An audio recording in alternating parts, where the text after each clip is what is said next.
ഉയിരായി മാറവേ നിഴൽ മായവേ ഒരേ സ്വരം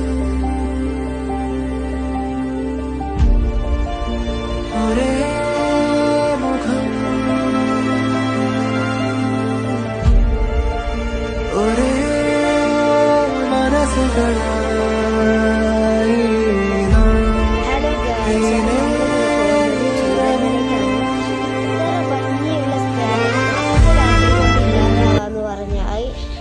വിഷമമുള്ള കാര്യമാണ്.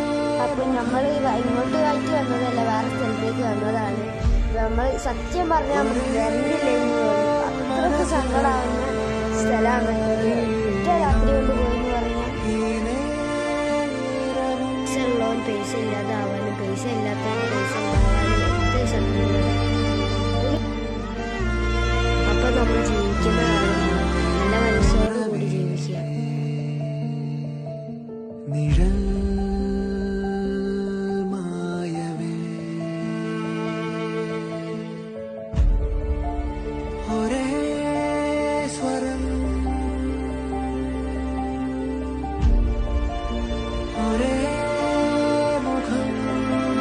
അവിടെ വരണ്ടില്ലായിരുന്നു. ഓരോരോ വീടുകളും പോയി, വലിയ വലിയ പാറക്കെട്ടുകളും എല്ലാം തകർന്നു. ഇനി എന്തിനാണല്ലോ പറ്റുക?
നമ്മുടെ വീഡിയോ ഇഷ്ടപ്പെട്ടാൽ എല്ലാവരും സബ്സ്ക്രൈബ് ചെയ്യണേ, നമ്മളെ കൂടെ നിൽക്കണേ.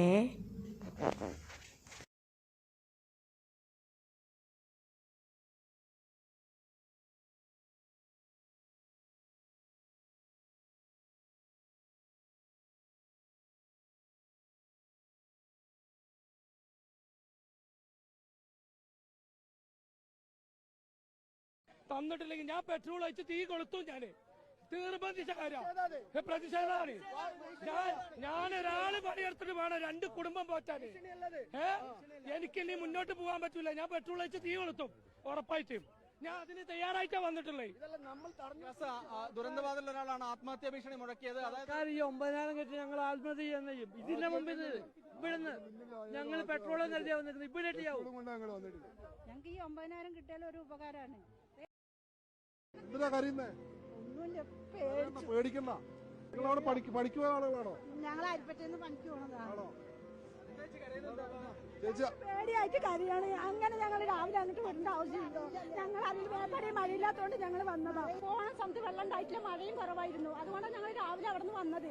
രാവിലെ ഞങ്ങൾ മേപ്പാടിയില്ല താമസിക്കുന്ന ഉരുളോട്ടിട്ട് പോയിട്ട് 740 കോടി രൂപയാണ് കേരളം പിരിച്ചു കൊടുത്തത് സർക്കാരിന്, അല്ലെ? വയനാട്ടിലെ ദുരന്തത്തെ നേരിടാൻ 740 കോടി രൂപ കേരളം പിരിച്ചു കൊടുത്തു. എത്ര കുടുംബങ്ങൾ